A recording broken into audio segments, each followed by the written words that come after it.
This question comes to us from PW, and PW writes this: Hey, WeTV, I was having a conversation with my girlfriend the other day about premarital sex. While she understands it is a sin, she questions why some sins are more severely revered than others. She sees that since we all claim that we're not perfect, we use it as a cop-out and then continually sin in our daily lives. At what point, she asks, do we draw the line on what sin is understandable and what sin we will seriously refrain from, such as sex? Thanks for the help on this, PW.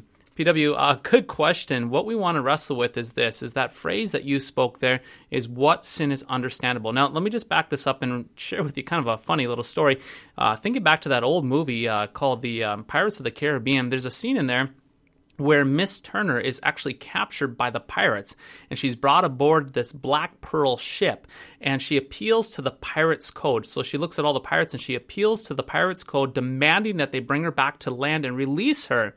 And then one of the main pirates, looks at her and says, "Oh, Miss Turner, the pirates' code, those are mere guidelines. Welcome to the Black Pearl." And she stays on that ship. Now, the reason why I mention that is when it comes to the pirates' code, it was a guideline to these pirates, which means that the pirates' code was malleable. It was able to be shaped and formed to their own desires.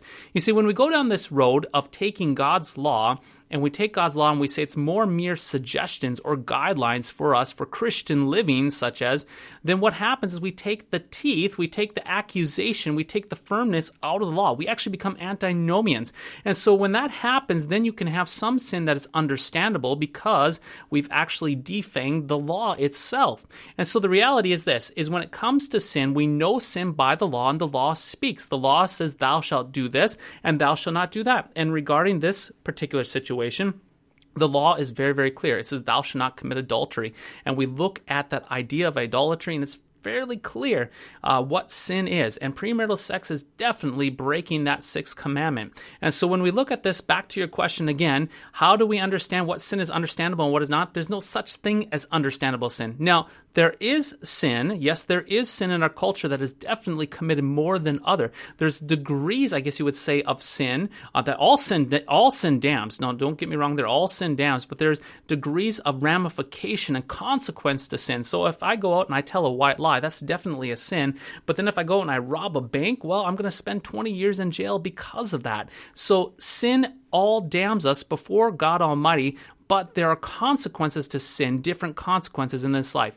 But back to that main question of having understandable sin, there's no such thing, because if there's understandable sin, that means that there is malleable law that bends and caves into the appeal of our own desires. So I hope that helps, and we'll catch you next time.